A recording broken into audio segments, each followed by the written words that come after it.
दोस्तों, सच्चा सद्गुरु कौन? ये सवाल सुनने और पढ़ने में आसान लग रहा होगा, लेकिन हकीकत इसके बिल्कुल विपरीत है। सबसे पहले तो आपको ये बता देते हैं कि सद्गुरु कोई इतनी सस्ती व आसान वस्तु नहीं है जिसे हर कोई प्राप्त कर सके। सद्गुरु की शरण पाने के लिए देवता भी तरसते हैं, लेकिन वर्तमान समय में गुरुओं की भरमार है। देश दुनिया में भक्ति और भगवान के नाम से हजारों लाखों सद्गुरु बने बैठे हैं। अब ऐसे में सवाल यह उठता है कि सच्चा सद्गुरु कौन? अपने अपने धर्म पंथों में अपने अपने गुरुओं को, सद्गुरु को सच्चा बता रहे हैं, लेकिन यह फैसला कैसे हो कि सच्चा कौन? दोस्तों, वीडियो अंत तक देखते जाइए, आप अपने आप ही फैसला कर लेंगे कि सच्चा सद्गुरु कौन है। तो सबसे पहले आपको हम ये बता देते हैं कि सच्चा सद्गुरु कौन होता है और मानव देहधारी प्राणियों को सद्गुरु की आवश्यकता क्यों होती है। सद्गुरु वह अनमोल खजाना होता है जिसे प्राप्त करके मानव हमेशा हमेशा के लिए अमर हो जाता है। सद्गुरु से मिलने के बाद अनेकों लाभ प्राप्त होते हैं। जैसे सद्गुरु मिलने के बाद मनुष्य के सर्व दुख दूर हो जाते हैं, हर प्रकार का रोग कष्ट नष्ट हो जाता है। सद्गुरु शरण ग्रहण करने के बाद मनुष्य सर्व सुखी हो जाता है। सद्गुरु ही है जो मोक्ष कराता है। सद्गुरु उम्र भी बढ़ा सकता है। सद्गुरु मुर्दे को जिंदा भी कर सकता है। सद्गुरु मिलने से मनुष्य का अंधविश्वास पाखंड खत्म हो जाता है। सभी प्रकार की बुराइयां दूर हो जाती हैं। सद्गुरु 84 लाख योनियों में से जाने से बचा लेता है। सद्गुरु के ऐसे कितने गुण गाएं। कबीर साहब जी ने कहा है कि 7 समुद्र की मसी करूं, लेखनी करूं बन राय, धरती का कागज करूं, गुरु गुण लिखा न जाए। कहने का तात्पर्य है कि सद्गुरु मिलने के बाद मनुष्य को अनेक लाभ होते हैं जिसकी महिमा भी नहीं की जा सकती। अब हम विचार ये करेंगे कि क्या हमारा गुरु सच्चा है तो आपको इस तरह से कोई लाभ प्राप्त हुआ है? क्या आपकी बुराइयां दूर हुई हैं? क्या आपको सुख मिला है? दोस्तों, आप हमें कमेंट बॉक्स में ज़रूर बताएं। दोस्तों, अब हम आपको बताएंगे कि सच्चे सद्गुरु की पहचान क्या होती है। वेदों, गीता आदि में पवित्र सद्ग्रंथों में प्रमाण मिलता है कि जब जब धर्म की हानि होती है व अधर्म की वृद्धि होती है तथा वर्तमान के नकली संत महंत गुरुओं द्वारा भक्ति मार्ग के स्वरूप को बिगाड़ दिया गया होता है, फिर परमेश्वर स्वयं आकर या अपने परम संत को भेजकर सच्चे ज्ञान के द्वारा धर्म की पुनः स्थापना करता है। और इसकी पहचान यह बताई है कि वर्तमान धर्म गुरु उसके विरोध में खड़े हो जाते हैं, राजा प्रजा को गुमराह करके उस पर अत्याचार करवाते हैं। सच्चे सद्गुरु की पहचान में कबीर साहब जी ने बताया है कि जो मम संत सत उपदेश दृढ़ावे, वाके संग सब राड़ बढ़ावे, अर्थात जो सच्चा सद्गुरु होगा, जो सच्चे ज्ञान को देगा, उसके साथ सभी झगड़ा करेंगे।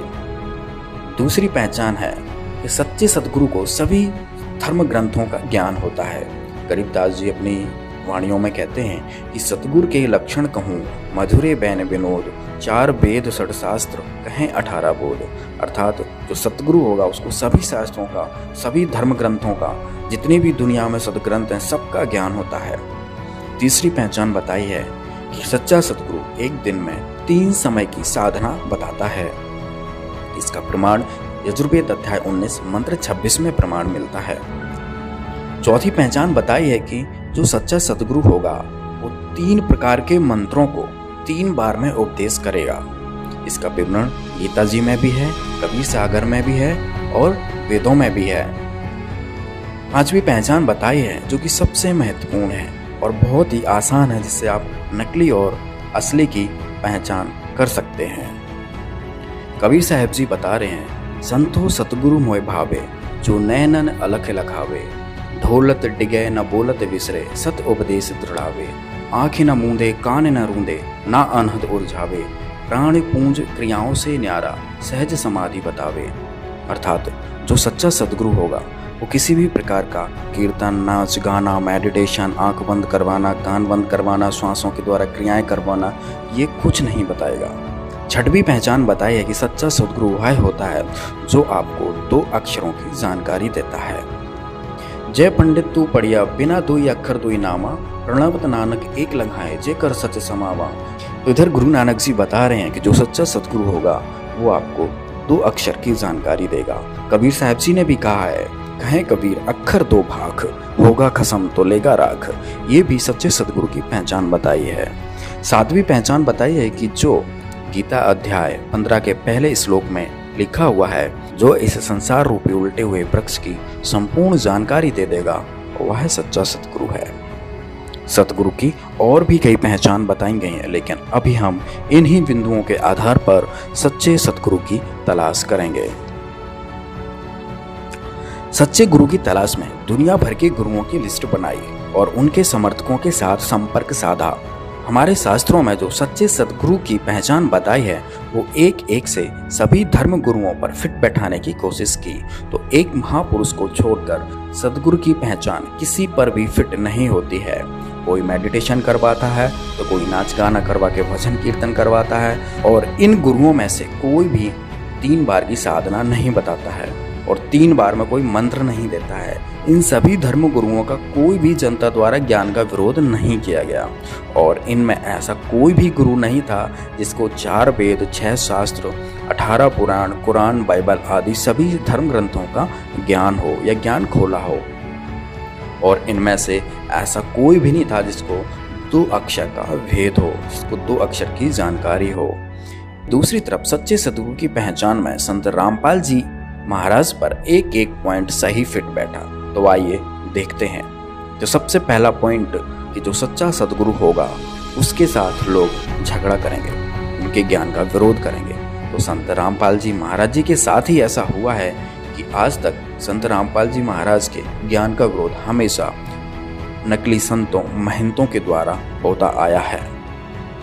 दूसरी पहचान थी कि जो सच्चा संत होगा, जो सच्चा सतगुरु होगा, उसको सभी धर्म ग्रंथों का ज्ञान होगा। तो यह पॉइंट भी संत रामपाल जी महाराज पर फिट बैठता है, क्योंकि संत रामपाल जी महाराज ने ही चारों वेदों को खोलकर दिखाया। वेद, गीता को, कुरान को, बाइबल को, सभी सदग्रंथों को खोलकर दिखाया है। तीसरी पहचान कि संत रामपाल जी महाराज जी अपने साधकों को एक दिन में 3 बार की साधना बताते हैं। और चौथी पहचान भी संत रामपाल जी महाराज पर फिट बैठी कि संत रामपाल जी महाराज ही 3 मंत्रों को 3 बार में देते हैं।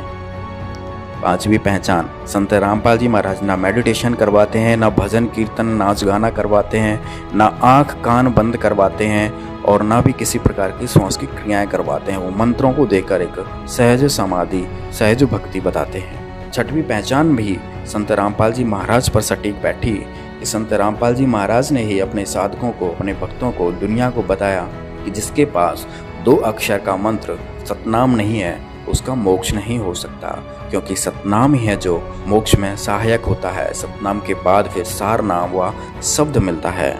और 7वीं पहचान जिसमें बताया गया है कि जो उल्टे लटके हुए वृक्ष की पूरी जानकारी दे देगा, वो सच्चा सतगुरु होगा। तो इतने धर्म गुरुओं में आज तक कोई भी 15वें अध्याय के पहले श्लोक को नहीं खोल पाया है, और न किसी ने इस श्लोक की व्याख्या की है। संत रामपाल जी महाराज ने ही 15वें अध्याय के प्रथम श्लोक 1 से लेकर 4 तक सबको खोल के बताया कि उल्टा लटका हुआ वृक्ष कौन है, जड़ कौन है, तना कौन है, पात कौन है। कबीर साहब जी ने भी कहा, अक्षर पुरुष एक पेड़ है, निरंजन व की डार, और तीनों देवा शाखा है, ये पात रूप संसार। तो संत रामपाल जी महाराज ने ये भी ज्ञान खोल दिया। तो इससे सिद्ध हुआ कि संत रामपाल जी महाराज ही सच्चे सतगुरु हैं। तो दोस्तों, तो इस पूरी पृथ्वी पर 7 अरब आबादी में केवल संत रामपाल जी महाराज ही हैं जो सच्चे सतगुरु हैं। तो कहते कोटों में दे कोई नहीं रे झूमकरा, अरबों में कोई गर्क सुनो रे झूमकरा। अरबों में, उसमें अरबों में गर्क गरीबदास जी थे, आदरणीय गरीबदास साहिब जी, उसकी कोई सुना नहीं था। अरबों यानी पूरे विश्व में एक कह। तो अरबों में आज इस दास के ऊपर कृपा है, इस परमपिता परमेश्वर कबीर भगवान की। इस पृथ्वी पर इस दास के अतिरिक्त तत्व ज्ञान से परिचित नहीं है। उनके पास ये गर्क का अर्थ होता है, यानी सब तरह से कंप्लीट। नो कह रहा अच्छा गर्क है भाई, यानी कोई चीज को ठोक ठोक कर रखा हो ना बोरी में, नो कह कति गर्क ठोक रखा भाई, खांड में रखी हो और भी हो। तो यानी वो चीज कहते हैं जिसके पास कंप्लीट इन ऑल रिस्पेक्ट, जैसे उसको आदेश भी हो, अर्यो ज्ञान हो, नाम देने का आदेश हो, अधिकार हो, तो ये सब सारे जो है ना फॉर्मेलिटी उसके ऊपर पूरी हो उसके पास, वो तो अरबों में एक पावेगा, अरबों में कोई ग्रक सुनो रहे झुमकर न। इस ज्ञान को सुनकर दास से ये चोर हो गए होंगे, एक दो चोर नाम देने लग भी जाएंगे तो उनसे कोई लाभ नहीं होना, क्योंकि वो अधिकारी नहीं है। अब जैसे पुण्यात्माओं, जब राजा परीक्षित को 7वें दिन सर्प ने डसना था और व्यास जी ने श्रीमद सुधा सागर यानी श्रीमद भागवत सुधा सागर का लेखन कार्य किया था, राइटर था उसका वो, उसने भी ये कह दिया था कि मैं अधिकारी नहीं हूं ये कथा सुनाने का। और वहां और भी जितने ऋषि महर्षि थे सब ने पल्ला झाड़ दिया कि नहीं, हम किसी के जीवन के साथ खिलवाड़ नहीं कर सकते। कारण क्या था कि 7वें दिन परिणाम आना था, तो सब ने पीछे हट गए। वो बुद्धिमान थे, ब्राह्मण थे कि नहीं, हम क्यों किसी के जीवन के साथ धोखा करें, हम अधिकारी नहीं हैं कि इसकी जीवन रक्षा कर सके, यानी इसको वो लाभ दे सकें जो इस कथा सुनाने से हो सकता है, पाठ से। तो सुखदेव जी बुलाए गए थे स्वर्ग से उन पांडवों की प्रार्थना से। पांडवों ने अपने पुण्य दिए, क्योंकि वहां तो सिक्के पुण्य के चले हैं स्वर्गलोक में, स्वर्गलोक में से उसके आने और जाने का विमान का खर्चा उन पुण्यों का वहां से प्राप्त हुआ था उसको पांडवों से। तो यहाँ आकर के उस कहते सुखदेव ने 7 दिन वो कथा सुनाई थी। उस समय ये कहाँ गए थे ब्राह्मण जो आज जगह जगह कथा करते फिरें, कहाँ गए थे ये संत जो आज जहाँ देखा वहीं संत और दुनिया ने गुमराह करें बैठे हैं। तो वो बुद्धिमान थे, समझदार थे, इसलिए उन्होंने ये रिस्क मोल नहीं लिया। और जितना लाभ उस कथा से होना था वो भी सुखदेव जी के मुखारविंद से उच्चारित होने से हुआ, क्योंकि जिसके पास कोई शब्द शक्ति होती है उसी के द्वारा दिए गए वचन से कुछ लाभ हो सकता है। अब जैसे एक कोई कार्य हो रहा था सड़क का, सड़क बना रहे थे, तो वहाँ एक आम व्यक्ति जाकर कहता है कि तुम ऐसा कर दो, वो नहीं कर रहे थे। और अधिकारी के पास उन्होंने प्रार्थना की, अधिकारी नाते कहा कि तुम ऐसा कर दो, तो उस अधिकारी के कहते उन वर्करों ने वैसे ही कर दिया, क्योंकि अधिकारी के वचन में शक्ति थी और उनके वचन में शक्ति नहीं।